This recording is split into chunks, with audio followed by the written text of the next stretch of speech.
Presented by That Time I Got Reincarnated in the Same World as an Anime Podcaster, this is Shonen Jumping the Gun, the show where we set our sights on the first chapter of a manga and decide if it's a misfire or a bullseye.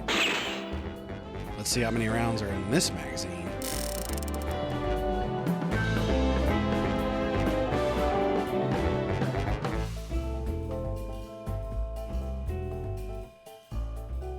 On today's episode, 2 on Ice!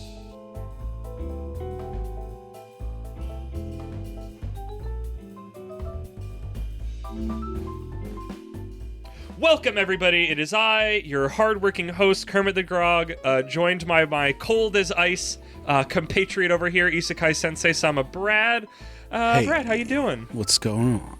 Cool as ice. We're talking about an ice series today.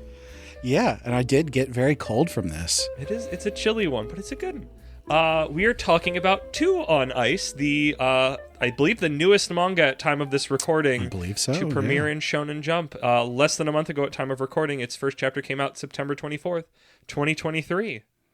Yeah, at time of recording, only 4 chapters. Yeah, last chapter 4 literally just dropped yesterday, so... But as always, I only read the first chapter. Only read the first chapter. I am mostly caught up. I did not read that new chapter yet, but that's my job, because here on Shonen Jumping the Gun, I make Brad read the first chapter of a manga, and we talk about it, and we form long-ranging opinions and ideas based on not that much information. The smallest amount of information. Smallest amount. That's where we're jumping the gun. The only way we could make worse decisions about it is if we only read the description. Which I've done before. We have done that in the Discord when we were guessing at things, and it's like, this is not worthwhile. Let's just wait for it to come out and read it, and then also agonize over every little detail. So 2 on Ice is I still don't remember exactly what to call it. It's like a duos ice skating sports manga. Yeah, what do they call it? Couples? Is it couples? Pairs? I think pairs is the word they use then. I think in the manga they specifically say couples. Okay, maybe they make the point of that being weird, because one of the older groups our main characters are working with, we'll get to that in a second, are siblings. Yeah, and the main character is like, couples? Are they dating? Yeah, and it's like, we're brother and sister, don't be icky. And I'm like, yeah, okay, I can dig it.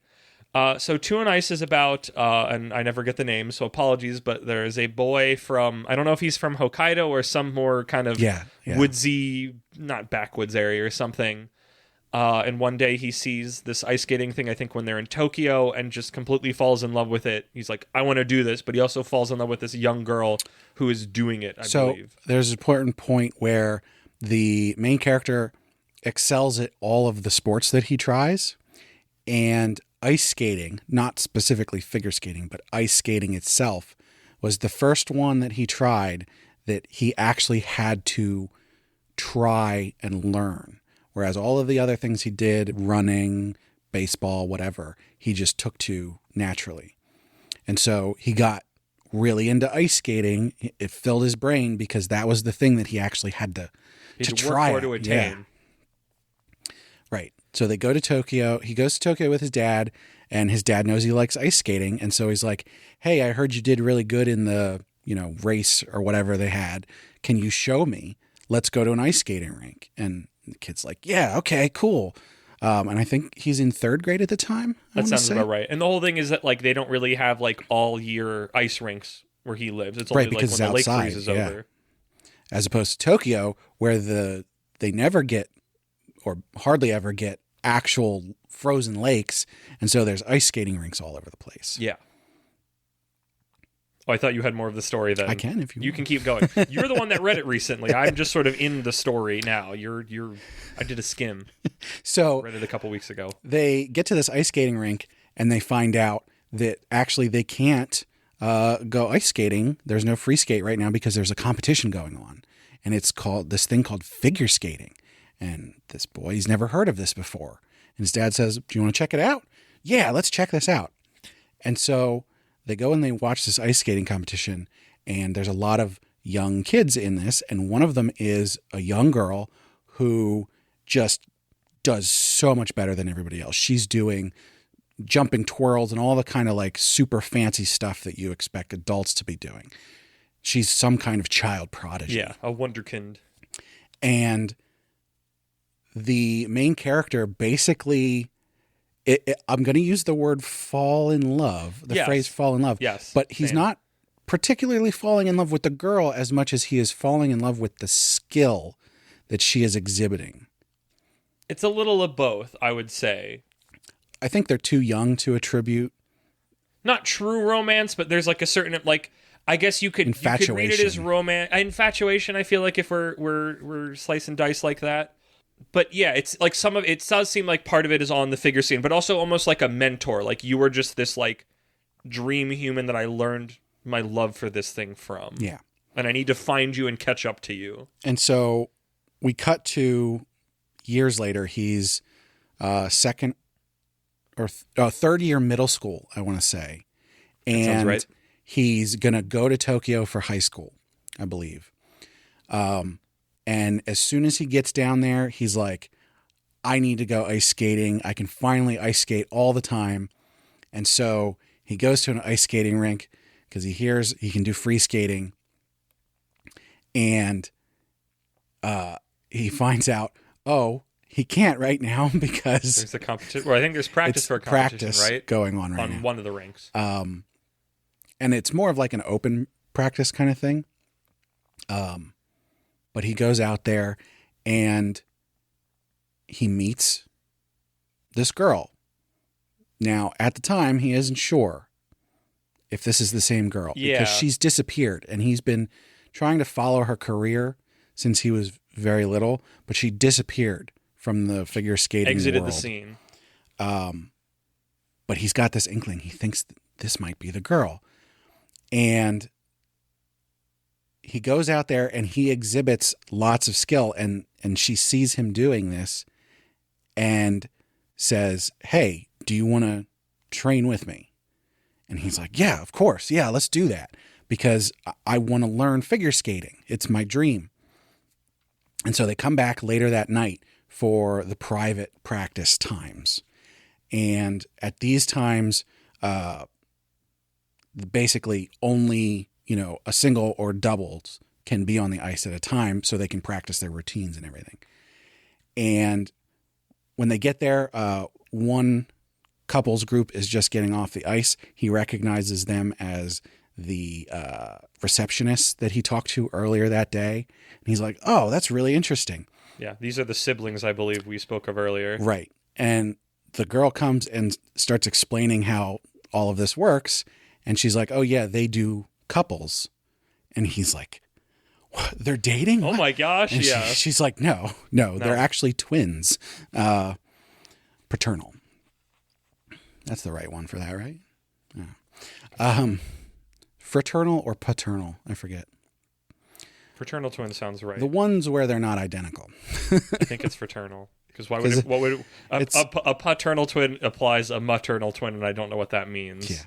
Anyway, so he gets out on the ice and they're like, show us what you can do. And he immediately tries to do the hardest possible move that he knows, which is like the triple Lutz or something, which if you know figure skating, which I only have the very faintest passing knowledge of, it's a very difficult jump and spin. I think you have to spin 3 times and then land in a certain way. And he basically pulls it off because he's been practicing for many years. It turns out that when he was younger, he would sneak out at 1:00 in the morning and go and skate on the lake until the sun came up almost every single day. And he would sneak home. So some of the idea is that he's talented, but it's very like rough because he's been doing this all alone. He's got no instruction. It's just him attempting to recreate what he's seeing. So there's a bunch of little bits of the mechanics and the technique of it that he does not have. He is literally a roughed diamond. Yeah. And so after talking about this and showing off what skill he does have, they go, well, he's got a lot of potential here. And so we should nurture this. At which point he's talking to this girl and she confirms, yes, in fact, she is that girl that he remembers. And the reason that she stopped doing figure skating was because she wanted to do couples figure skating. but there was no one for her to pair with because she was too advanced. And so she basically dropped out. But she's been still skating this whole time, just on her own, practicing competitions until she could find a partner.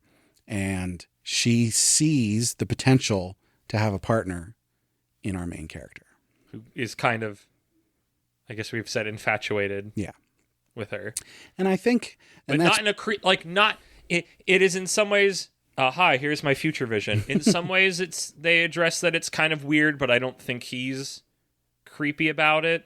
Yeah, so I think they just acknowledge it, like, you've been following her career and you know all of the, like, you know, the moves to her stuff and you know all this information about her. Yeah, she does make a joke about him being a stalker. Yeah. But they do play it off as a joke. That is the whole summary, by the way, of the first chapter.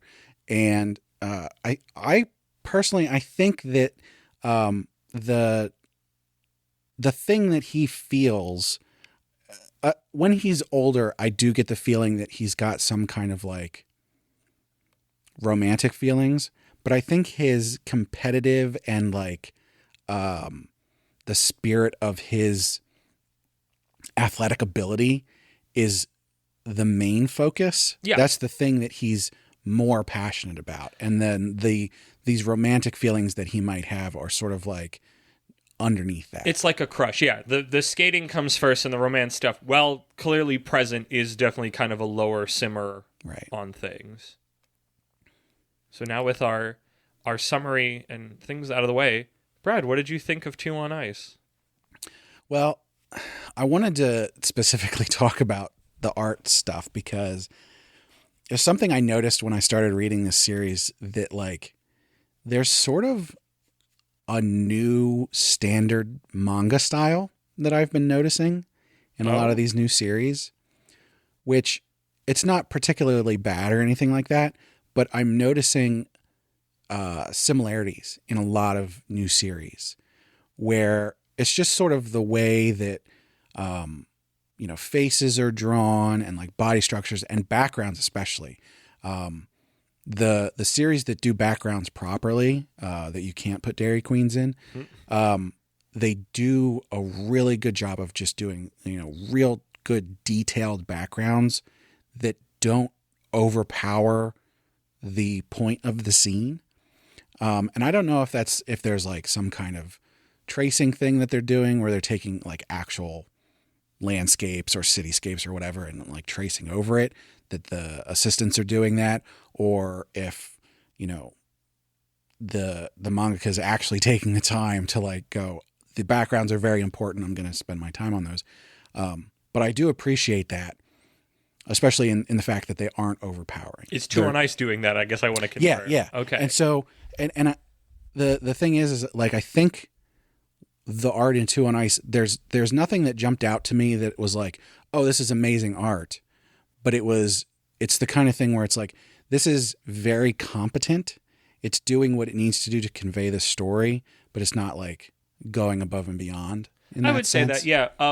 People talked about it, and I definitely saw it a little bit, and it gets less as the chapter goes on, oddly enough. I think some of the proportions and faces are a little potatoey at the beginning of it, and then that stops happening all of a sudden. I'm just like, oh, that's interesting. Maybe that's how he just draws them when they're younger or something. That's what I was thinking, that I think that's the way that the younger kids are drawn, are more sort of like squishy.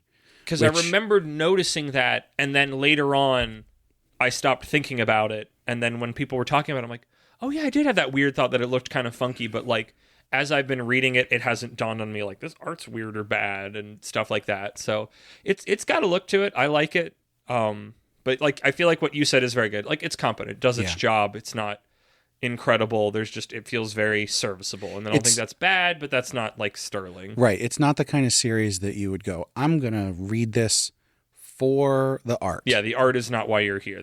I think you're here for the story. So I guess with that, Brad, what did you think of the story of Two on Ice Chapter 1? I'm with this series and the next one that we'll be talking about. I'm starting to think that I might have a problem because I think I just like things too much. Oh, I thought you were going to say I don't like sports. Well, that's the thing.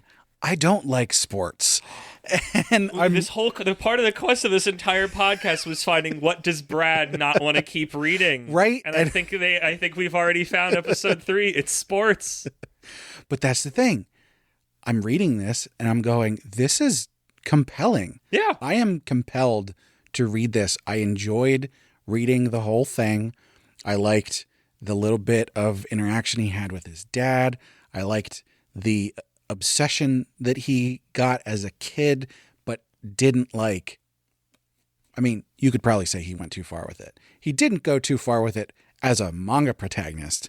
As a actual human being, he took it too far. But that's like the joy of manga, of people like reaching out for their dreams and working very hard in that. And that's kind of the joy, maybe just for me, of manga, especially shonen stuff. And then when he grows up and he meets this girl again, the interaction that they have, I just loved all of it. And I'm sitting here reading this going, I don't care about skating at all. Why do I like this? Because this is why, like, as someone who will always talk up Ice Shield 21, this is why I love shonen sports stuff. When it's done well, when you get this, because it's both the work and the climb at this thing that I love, that I want to be better at. So you get that as a story thing, but you also get to learn about the craft, but also the interpersonal stories and their figuring out. And sometimes you get to throw a romance in there. Like, I know you're big on like the cute romance slice of life stuff. So it's like, I mean, this is a little less cute, but like that's part of what this is those interpersonal stories amidst the backdrop of this sport and how that draws you in. I mean, you've been reading Akane Banashi. I don't think you've been reading Beat in Motion. Beat in Motion's a little bit more more big emotion feel stuff than Akane Banashi, which is a little bit more shonen-y, I would say. But like, it's that same idea. It's everybody's working at a craft. That craft is not fighting, but it is a thing they're working on, and the interpersonal and inner conflicts that occur from that. Yeah. And that growth. And not every sports manga is made the same and follows reality as much or as little, but like, I think that's what makes a good one. Yeah, and I mean, if we weren't doing this series, I would not have never picked come this up across this. Because ice skating thing, not something I'm interested in. But basically by page 3, I was like, I was into this. And by the end of the last page, I was like, oh crap, I'm going to keep reading this. Yeah. Maybe that's what this podcast is about, is introducing you to new things. We all thought I was the curmudgeon. I got too much to read already. Too bad. You're on a podcast, baby. This is what you got to do. So, I guess echoing a lot of Brad's points, I find it very compelling. I'm going to try not to future vision too much. I don't know how to capture this feeling in words exactly. I felt at the finish of chapter 1, I felt compelled of like, I'm going to read another one, but it felt like I was in its flow. It wasn't like I was jazzed about reading the next one. I was happy about it, but it was just like, I'm caught up in this now. Like, I am in the flow of this thing now. I need to see where it goes. Like, there's a lot of curiosity, but it's not like, oh man, 2 on Ice. It's like, yeah, I'll get to 2 on Ice. Like, I'm in it. I need to keep up with it now. I'm in its flow. I want to keep reading it, but it's not like whatever makes something like oh man, I gotta read this. But like, outside of the Death Cult, I want to read it. You know, I find it compelling. I love. It reminded me a lot of an anime I watched many years ago called Welcome to the Ballroom, which was about ballroom dancing. But that one was definitely a lot more about the interpersonal relationships than the nitty-gritty of the act of ballroom dance. Yeah. Personally, I like the nitty-gritty because I like learning about those things, and it lets you go like, oh man, this guy's doing this thing that's an actual real thing that can let him do this or something like that. So, but I like the idea that like, he's really good, but it's rough. It's not just like, oh my gosh, he's this incredible wonder kid. It's like, he worked really hard, but it's rough because he never got proper teaching. He's never had somebody watching him do it. He's just trying to recreate it with his body. Right. And that creates it also, besides an interesting growth thing, an interesting like social dynamic between, it's like, hi, I learned from videos of you doing this. So I'm like your weird, messed up, I'm like your Doodle Bob. I'm you, but not quite. Yeah. I'm a little rough around the edges, but I mostly have what you can do. So I guess we've had our thoughts. Brad, it's time for our verdict. Isekai Sensei Sama. What is your passing verdict on this one? If we want to quick recap, we go from certified flop at the bottom, which is a grave you would spit on, a flop, which means it will die in the normal flop time. It will live, which means it will live maybe shortly after that. I would say like it's not going to get an anime, maybe sub 100 chapters. A hit, which means like it's doing good, it's living, it's thriving, it's making its way. It'll probably get an anime, and a supernova, which is akin to a Demon Slayer Jujutsu Kaisen of like this is an industry mover. Yeah. So what would you give this one? I'm going to call this one a hit. Okay. I don't think that it's going to, take off and be like the greatest thing ever. But I can see this getting an anime in the future. Oh, okay. Yeah.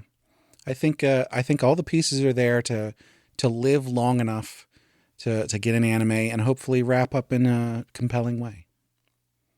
Yeah. I'm giving it an it'll live. I don't think, especially from what I've seen die in Shonen Jump, Yeah. I don't think this is going to live that long. And sometimes these verdicts are peppered with our emotions and sometimes they aren't, and this one's just sort of the grim realization of like it's a little bit of hope to make it they live over a flop, but like I said, I got caught up in it, so I think it'll live. And with that, the final crowning thing, which I think we already know the answer to, Brad, would you keep reading Two on Ice? No, it sucked. No, of course I'm going to Someday we have to find one of those. Someday it's some future episode I'm going to have to find something like Brad was going to hate this, and I don't know if it's possible, but we'll see. We'll see. You got to be subscribed to find out. Yeah. I mean, again, I always read these things because I'm part of the death cult now. But like I said, I'm caught up in its flow, and it's one that I'm like, oh yeah, I'll read this one. Yeah. I want to see what happens next. It's just a curiosity to see what direction they take it and where it's going. And obviously I've read the next couple of chapters, so I am still reading it. Yeah. And I feel like I'm still stuck in its flow, to give a little thing. I guess the thing we didn't hit is, where do you think it will go? What's your prognostication? That's a tougher one, because I can see it going in a lot of different directions. Pick one early on. You get one. I think the sort of the classic way that it'll go, that sort of I expect it to go, is that they will train together, they'll grow closer, there'll be some ups and downs, they'll work towards going to a competition, they'll eventually go to a competition. They probably won't win the first one because you got to have a down before you have an up, and they'll get back on it and they'll work harder, and maybe they have another conflict, and then eventually they'll win a big competition and maybe go international or whatever. Welcome to the flow of a sports Yeah. manga. It's still great, even if you can kind of go, yeah, here are the general things. But also sometimes you get surprised. So thank you, everybody, for listening to our episode of Shonen Jumping the Gun on Two on Ice, which you can read on the Shonen Jump app. I believe still right now you can read the first couple of chapters, which is now all the chapters, for free. So if you want to go check it out, if you're listening to this near when it came out, now's the time. And viz.com. And viz.com.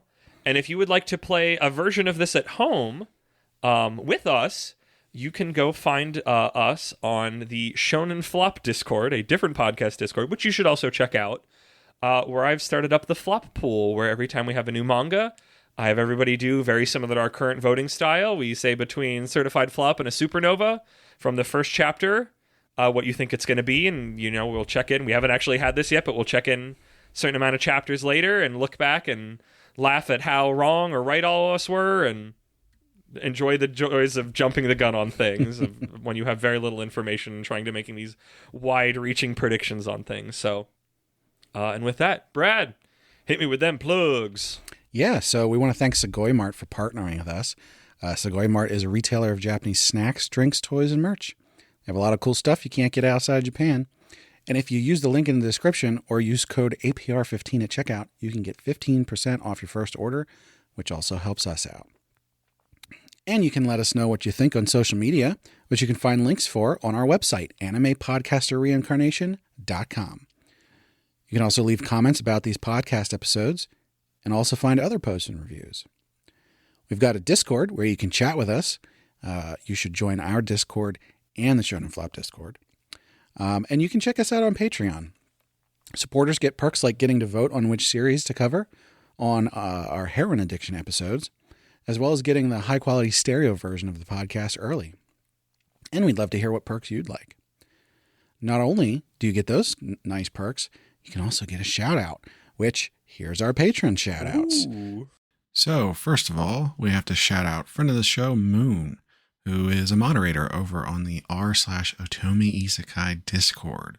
Next, we got Rena, longtime fan of the show, first commenter. We appreciate Rena very much. Next, we got Cake Dwarf, who we've been having some fun conversations with on the Discord.